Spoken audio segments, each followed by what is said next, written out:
Live TV, सच सबसे आगे। नमस्कार, आदाब। आप देख रहे हैं द लाइव टीवी। आपके साथ मैं मोहम्मद अफजल आलम। जी न्यूज के editor in chief Sudhir Chaudhary, जो तिहाड़ जेल की हवा खा चुके हैं, तिहाड़ रिटर्न पत्रकार है, लगता है उनका एक बार फिर से वक्त आ गया है तिहाड़ जाने का।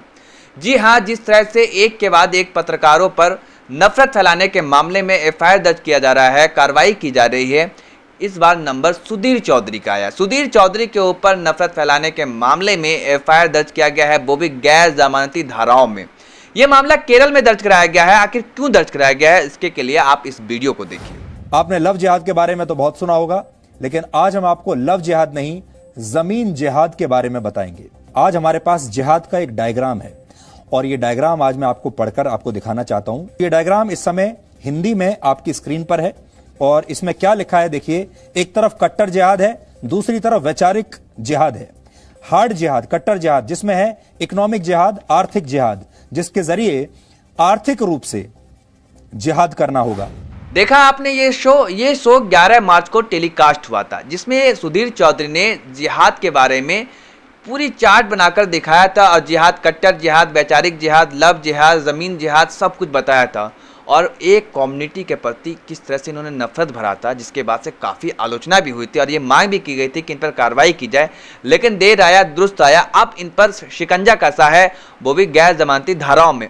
और इसका खुलासा और इसकी जानकारी किसी और ने नहीं दी है, बल्कि सुधीर चौधरी ने खुद ट्वीट कर इस बात की जानकारी दी और कहा कि मुझे सच्चाई दिखाने का ये पुलितजर पुरस्कार मिला है। देखिए इस ट्वीट को। ये रहा मेरा पुलितजर पुरस्कार। सच की रिपोर्टिंग करने के लिए प्रशस्ति पत्र साझा कर रहा हूँ। मेरे खिलाफ केरल पुलिस द्वारा गैर जमानती धाराओं के तहत एक प्राथमिकी दर्ज की गई। असुविधाजनक तथ्यों को उजागर करने का पुरस्कार, मीडिया के लिए एक स्पष्ट संदेश। सुधीर चौधरी ने दोपहर 2:14 पर पहला ट्वीट किया। अब वो इतना बौखला उठे हैं और तिलमिला गए हैं अपने ऊपर कार्रवाई होता देख। उन्होंने ये तक कह दिया कि ये राजनीतिक साजिश है, राजनीतिक पार्टियां ये करवा रही है ताकि हम जैसे लोग जो सच्चाई दिखाते हैं वो दिखा ना सके। और उनके एक के बाद एक उन्होंने 4 ट्वीट किया। उनके दूसरे ट्वीट को देखिए। यह नया आतंक है। कुछ सियासी पार्टियां धर्म के आधार पर राजनीतिक एफआईआर दर्ज कराकर पत्रकारों को डराना धमकाना चाहती हैं। वे चाहते हैं कि हम धर्मनिरपेक्षता के नाम पर उनके मोहरा बनकर काम करें। इंडिया को एक होना चाहिए और ऐसा करने की इजाज़त नहीं देना चाहिए। जय हिंद। इसके बाद सुधीर चौधरी ने तीसरा ट्वीट किया और तीसरे ट्वीट में उन्होंने इस्लाम के ठेकेदार को घेरा और ये कहा कि इस्लाम के जो ठेकेदार हैं वो अपने खिलाफ कुछ सुन नहीं सकते। वो ट्वीट को देखिए। कट्टर मुस्लिम और इस्लाम के ठेकेदार अपने खिलाफ कोई बात सहन नहीं कर सकते, इसमें बुरा क्या है? कुछ सरकारें देश में फूट डालने के लिए तैयार है, यह खतरनाक है, इसे रोकने की जरूरत है। सुधीर चौधरी का कहना है कि जो धर्म के ठेकेदार है, इस्लामिक कट्टर है, वो अपने खिलाफ कुछ सुन नहीं सकते, लेकिन सच्चाई ये है कि वो सिर्फ और सिर्फ एक धर्म विशेष को टारगेट करते हैं। क्या आपने कभी देखा है कि वो मुसलमानों की तारीफ कर रहे हैं? ऐसा कभी देखने को नहीं मिला होगा। और आप उनके बाद उन्होंने एक और ट्वीट किया हिंदी में, जिसमें उन्होंने कहा कि केरल पुलिस हमारे पर कार्रवाई कर रही है, वो भी गैर जमानती वारंट में। वो भी ट्वीट को देखिए। केरल पुलिस ने मेरे खिलाफ गैर जमानती धाराओं में एफआईआर दर्ज की है। आरोप लगाया है कि डीएनए में जमीन जिहाद मुद्दा उठाकर मैंने मुसलमानों की धार्मिक भावनाओं को आहत किया है। मेरा सवाल, क्या भारत में जिहाद का मुद्दा उठाना गुनाह है? जिहाद का नाम लिया तो जेल में डाल देंगे?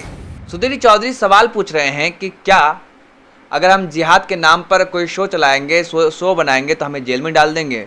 आप खूब बनाएं, कोई मना नहीं करता है, लेकिन आप गलत को गलत कहें, लेकिन नफरत नहीं फैलाएं।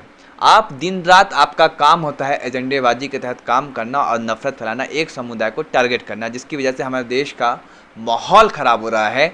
और ऐसे नफरतबाजों के ऊपर बार बार केस किया जा रहा है और एफआईआर तक दर्ज किए जा रहे हैं। जब इन्होंने ये शो जिहाद पर शो बनाया था, उसके बाद से क्या पत्रकार, क्या पॉलिटिशियन, हर कोई इनकी आलोचना कर रहा था, जिसमें से एक वरिष्ठ पत्रकार राजदीप सरदेसाई ने भी ट्वीट कर कहा था कि इन पर कार्रवाई की जाए क्योंकि एक धर्म के खिलाफ ये भड़का रहे हैं। उनके भी इस ट्वीट को देखिए। इस चैनल पर प्रतिदिन फैलाई जा रही सांप्रदायिक गिरना चौंकाने वाली है, शर्मनाक, खतरनाक है। और यह एक ऐसा चैनल है जिसका समर्थन सरकार के एक सांसद ने किया है। क्या सत्ता में कोई इस पर ध्यान देगा और इस गंदगी को रोक पाएगा या इसे आगे बढ़ाएंगे?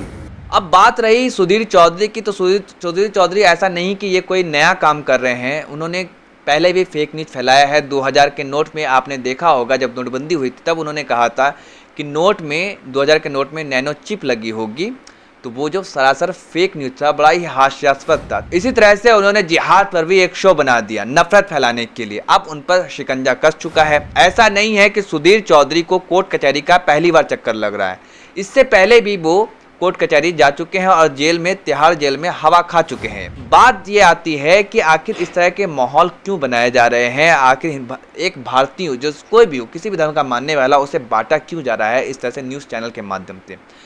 अब आप देखिए, जब से शिकंजा कसा है अर्नब गोस्वामी पर, कल अमीश देवगन पर भी एफआईआर हुए, अब धीरे धीरे न्यूज़ चैनल के जो पत्रकार हैं उनका एजेंडा थोड़ा सा बदला बदला सा नज़र आता है। कहते हैं ना, वो हमारे सरकार हमारे बदले बदले से नज़र आते। अब रोहित सरदाना को देखिए, किस तरह से ये अपना जो 5 बजे का शो लाते हैं दंगल, उसमें किस तरह से नौटंकी करते हैं और नफरत फैलाते हैं। अब उनका फेसबुक लाइव है, वो देखिए वो क्या कह रहे हैं और कितनी संजीदगी से बात कर रहे हैं। एक बार देखिए उस वीडियो को। आपने तबलीगी जमात को लेकर एक के बाद एक सवाल उठाए, ये शराबियों की जमात को लेकर सरकार के जहन में कोई सवाल नहीं आएंगे क्या?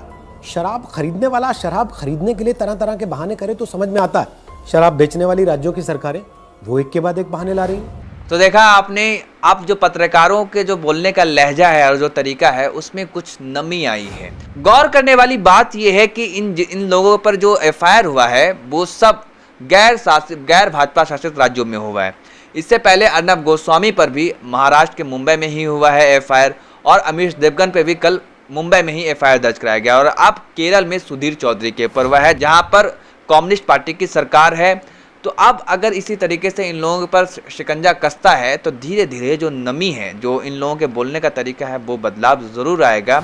और हम सबको अपने देश की कानून व्यवस्था पर भरोसा करना चाहिए और ये उम्मीद लगाना चाहिए कि जो देश में नफरत फैलाएगा उन सब के साथ इसी तरह की कार्रवाई की जाएगी और उन लोगों पर सख्त एक्शन लिया जाएगा, ताकि जो हमारे देश में जो नफरत फैलाया जा रहा है उसे जल्द से जल्द रोका जा सके और हमारे देश की जो आबो हवा है जो खराब हो रही है उस पर जल्द से जल्द प्रतिबंध लगाया जा सके और नफरत को मोहब्बत में बदला जा सके। और यही कर इसी तरीके से हम नफरत को मोहब्बत में बदल सकते हैं।